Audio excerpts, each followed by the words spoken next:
மீனால் எல்லாருக்கும் போயிட்டு வரேன்னு சொல்லிட்டு கிளம்புறாங்க. வேலு தேனு கிட்ட கேக்குறாங்க, அண்ணன் ஒரு நாள் கூட உங்ககிட்ட அன்பா பேசி நான் கேட்டதே இல்ல, அடி உதன்னு தான் சொல்லுவாரு. நீங்க ஏன் அண்ணி வீட்டை விட்டு போகணும்னு நினைக்கல? இப்படி ஒவ்வொரு உறவுலயும் ஏத்த இறக்கங்கள் இருக்கதான் செய்யும். ஆனா நானும் உங்க அண்ணனும் எப்படி இருக்க கூடாதுங்கிறதுக்காண்டி உதாரணம் தம்பி.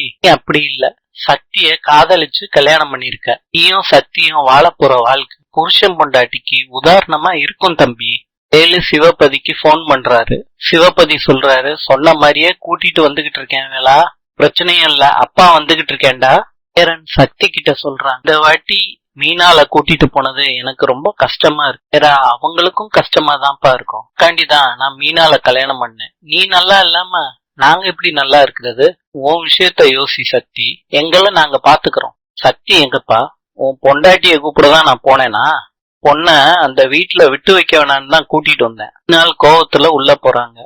என்கிட்ட சக்திய கூட்டிட்டு வரேன்னு மீனால கூட்டிட்டு வந்திருக்கீங்க, என்னப்பா பண்ணி வச்சிருக்கீங்க? பொய்க்கார குடும்பம்டா வேலா. என் பொண்ணு அங்க இருந்தா உசுருக்கு ஆபத்துன்னு தான் கூட்டிட்டு வந்தேன்.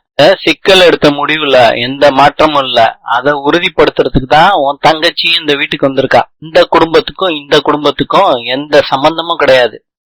பொண்ணுக்கு என்ன வேணும்னு செய்யு, இவன் ஆசைக்கு அவளோட வாழ்க்கையும் பலியானதான் மிச்சம். நாள் சேரனுக்கு கால் பண்றாங்க. சொல்றாங்க, நீங்க வந்து கூப்பிட்டீங்கன்னா அவங்க அனுப்பிடுவாங்க, வந்துருங்க அத்தான் வீட்டுக்கு. சேரன் மீனாள் ஞாபகமாவே இருக்காரு. திருப்பியும் வேலன் சக்தி வீட்டுக்கு வர்றாரு. மலருமா, நாளை பார்க்கலாம். இன்று இந்தியாவின் முதல் ஜனாதிபதி யார்? பதில் டாக்டர் ராஜேந்திர பிரசாத். நாளை சந்திப்போம்.